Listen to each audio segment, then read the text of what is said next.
izugarrizko amorrua zeukala eta horregatik bere inguruko pertsona guztiak oso gaizki tratatzen zituen.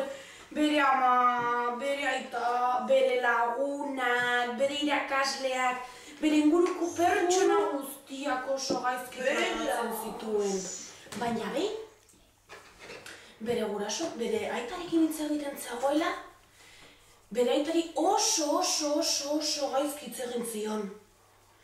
Eta orduan, hori zagiten. Ez hori zagiten eta horretarako bere aitak gauzatxo bat egin zuen. Bere aitak Andonirik niseri eta galdetu zion. Andoni, barruan daukazu amorru hori benetan kendu nahi duzu? Eta Andonik haserre erantzun zion. Bai. Orduan aitak Andoniri hiltzez betetako poltsa rangoi bat eman zion mailu batekin. Poltsa bat hiltzez beterik? Hiltzez beterik imaginarako. Entzun. Orduan bere aitak esan zion. Begira Andoni, amorru hori sentitzen duzun bakoitzean, hiltze bat hartu eta pareta honetan, mailuarekin, hiltzea jarriko duzu. Eta horrela denborarekin amorru hori pasa egingo zaizu. Orduan Andoni oso motibatuta zegoela. Pertsona guztia gaizki hitz egiten zuen aldiro, hiltze hartu eta paretan jartzen zuen.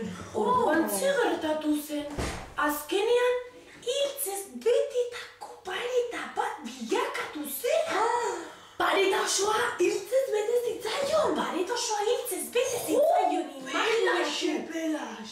Orduan, ja hiltze guztiak amaitu zitzaizkiola, bere aitaren gana gerturatu eta oso pozik esan zion. Begira aitatxo, orain oso alegezi naiz eta jozaukat amorrurik eta inguruko pertsona guztiak maitasun askorekin tratatzen ditu. Eta bere aitak begitara begiratu eta esan zion. Ara, Andoni, baina pareta oso gogorra da. Eta pareta honek, pareta guztiok bezala, ez dute sentitzen.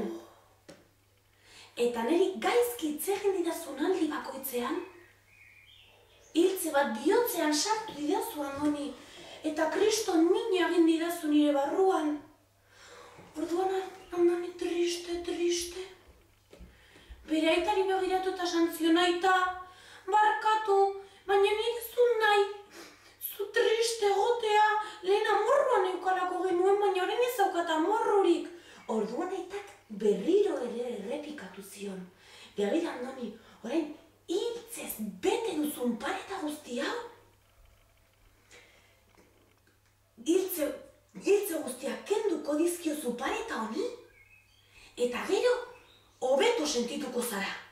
Orduan Andonik ziztu bizian, hiltze guztiak kendu zizkion eta korrelik aziztu bizian joitun jartzen bere aitaren gara.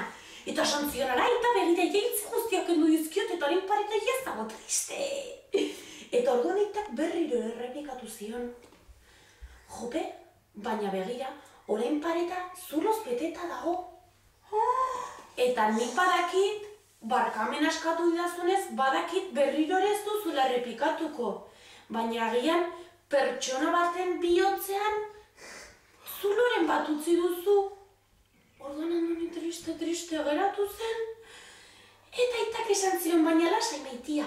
Horretarako, dauzkazun lagun guztiekin hitz egin. Barkamena benetan sentitzen duzula esan. Berriro inoiz ere ez dela errepikatuko esan. Eta orduan ja, handiak barkatuta dagoela, handiak ja, zulo hori maitasunez beteko du. Orduan Andoni ziztu bizian bere inguruko jende guztiaren gana joan zen. Zulo hori maitasunez betetzeko intentzioarekin eta hola izan zen. Eta Andoni momentu hortatik aurrera oso zintzoa izan zen. Kriki ze polita asko gustatu zait, eman